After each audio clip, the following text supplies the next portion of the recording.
Welcome to Mana News, the fastest regional news. Visakha KGH ఆసుపత్రి ఆవరణంలో media సమావేశంలో మాట్లాడుతున్న మాజీ డిప్యూటీ సీఎం రాజన్న దొర. మంత్రి చెప్పేవన్నీ అబద్ధాలే. మంత్రి మాటలు విని ముఖ్యమంత్రి ఉంటే మాత్రం మీకు మీ ప్రభుత్వానికి నష్టమే. గిరిజన పిల్లలకు ఇవ్వడానికి డబ్బులు లేవంటే మీరు ఉద్యోగాలు మానేయండి. ఐటీడీఏ పీఓలు జిల్లా కలెక్టర్లు పిల్లలకు డబ్బులు ఇవ్వాల్సిన బాధ్యత మీకు ఉంది. మీరు ఉద్యోగాలు చేస్తుంది అక్కడ గిరిజన పిల్లల కోసం అని పీడిక రాజన్న దొర అన్నారు. గిరిజన సంక్షేమ శాఖ మంత్రి ఏఎన్ఎంలు నియామకం కోసం పెట్టిన మొదటి సంతకమే ఇంతవరకు అమలైందా? అమలవ్వలేదు కదా. చనిపోయిన 2 గిరిజన పిల్లలకు 10 లక్షల రూపాయలు ఎక్స్గ్రేషియా ప్రభుత్వం ఇవ్వాలని డిమాండ్ చేసిన మాజీ డిప్యూటీ సీఎం రాజన్న దొర. విజయనగరం జిల్లా జెడ్పీ చైర్మన్ మజ్జి చిన్న శ్రీను, మాజీ deputy CM Pamula Pushpa, Shri YSR party కార్యకర్తలు పాల్గొన్నారు. అలాగే మా ఎంపీ గారు డాక్టర్ గారు ఇద్దరే చెప్పారు.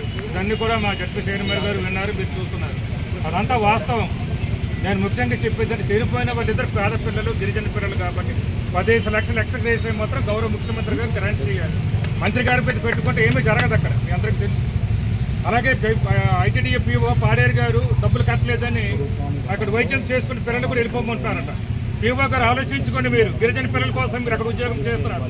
అలాగే మరి ఏఎస్ఆర్ కలెక్టర్ గారు కూడా ఆలోచించుకోవాలి. ఏ కలెక్టర్ గారు ఏంటి కొంచెం గిరిజన పిల్లలకి డబ్బులు ఇవ్వవలసిన బాధ్యత మీ మీద ఉంది. డబ్బులు లేదంటే కుదరదు. లేదంటే మీరు ఉద్యోగాలు మానండి, ట్రాన్స్ఫర్ చేసుకోండి. ఎవరి కోసం చేస్తున్నారు ఉద్యోగాలు? గిరిజన కోసమే కదా. మీరు గిరిజనులకు డబ్బులు ఇవ్వరా? గిరిజన ప్రాణాలు కావా? మేము రాజకీయం ఎక్కడ చేయడం లేదు. మానవత్వము లేనివాడు, మంచి మనసు లేనివాడు ఎవరు కూడా వెళ్ళకుండా వారికి లేదు. ఉంటే ఇలా చూడారు కదా. 37 మంది పిల్లలు వారు మంత్రి చేశారు, నేను మంత్రి చేశారు. ఎప్పుడైనా మా హయాంలో వచ్చారా? ఇలా చనిపోవడం జరుగుతుంది. చనిపోవడం కూడా 100 కోటికి జరుగుతుంటారు.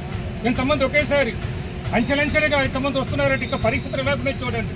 గురపాం నియోజకవర్గం పిల్లలు ఇక్కడ ఉన్నారు, నా నియోజకవర్గం సాలూరు నియోజకవర్గం పిల్లలు కూడా ఇక్కడ ఉన్నారు.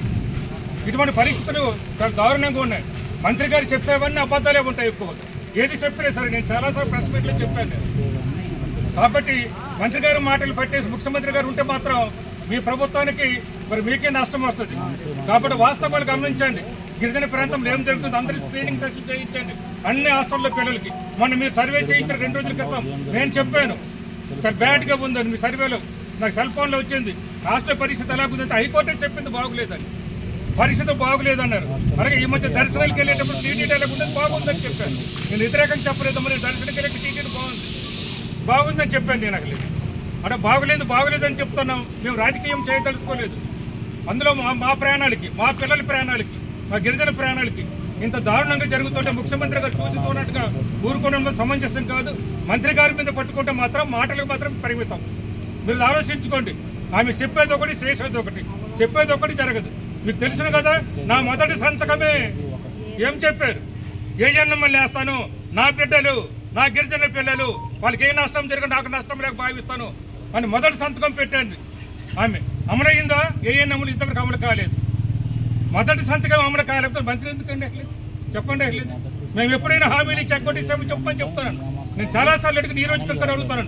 ఎప్పుడైనా విశాఖపట్నంలో నేను ఎప్పుడైనా చెప్పిందో ఫలాంటి మీరు చెప్పారు, అబద్ధం చెప్పారు, అమలు కాలేదని చెప్పండి. మీరు అబద్ధం చెప్పడం మాకు చేత కాదు, ఉన్న వాస్తవం చెప్తాం. కాబట్టి మా వర్షం వచ్చింది, ముగిస్తాను. దయచేసి గౌరవ ముఖ్యమంత్రి గారు ఆలోచించండి. మానవత్వంతో చనిపోయిన 2 పిల్లలకి 15 లక్షల రూపాయలు ఎక్సర్సైజ్ ఇవ్వాలి. ఉన్న పిల్లలకి మాత్రం ఏ నష్టం జరగకుండా చూసుకునే బాధ్యత చూడండి. అందరూ డాక్టర్లకు చెప్పండి, సూపరింటెండెంట్ గారికి చెప్పండి, అలాగే అన్ని జిల్లాల కలెక్టర్లకు చెప్పండి, పీఓలకు చెప్పండి. కేజీహెచ్ కవరేజ్ తీసుకొస్తున్నారు. తప్పనిసరి పరిస్థితులు ప్రైవేట్ హాస్పిటల్కి ఎవరైనా గిరిజన పిల్లలకు తీసుకొస్తే డబ్బులు ఇవ్వవలసిన బాధ్యత ఆ పీఓలది, ఐటీడీ ప్రాజెక్ట్ ఆఫీసర్ది, ఆ కలెక్టర్లది. లేనప్పుడు వాళ్ళు తప్పించండి, మరొకరితో చేయించండి. మేము సాగు కోసం రాలేదు. మా పిల్లలందరూ కూడా అసలేదు బ్రతకాలని, ఇంకొంచెం ఉద్యోగాలు చేయాలని. నేను 4 సార్లు ఎమ్మెల్యే చేసిన, ఒకసారి మంత్రి చేసిన. వెళ్ళేటప్పుడు ఫుడ్ గురించి నేను ఎప్పుడు అడగలేదు, చదువు గురించి చెప్తాడు, ఆరోగ్యం గురించే. ఏ వాటిని నేను అడగని చెప్తారు. ఏ ఆశ్రమించుకోలేదు, ఆరోగ్యం ఎలాగుంది పిల్లలు ఇది అదే అడుగుతాం. ఎందుకంటే ప్రాణం ఉంటే మనం ఎప్పుడైనా చదువుకోవచ్చు. ఆ విధంగా ఆలోచిస్తాం మేము. కాబట్టి మంచి మనసుతోనే, మానవత్వంతోనే మా గిరిజన పిల్లల గురించి గౌరవ ముఖ్యమంత్రి చంద్రబాబు నాయుడు గారు అలాగే మరి ఎన్నో మాటలు చెప్తుంటారు కానీ అమల్లోకి రావడం లేదు. నేను అభిమానిస్తుంటాను. మా పవన్ కళ్యాణ్ గారికి కూడా దీని మీద దృష్టి పెట్టండి మీరు. దీని మీద దృష్టి పెట్టి మా గిరిజన పిల్లలకి గిరిజన ప్రాంతం గురించి ఆలోచించాలని మనవి చేసుకుంటూ సెలవు తీసుకుంటున్నాం.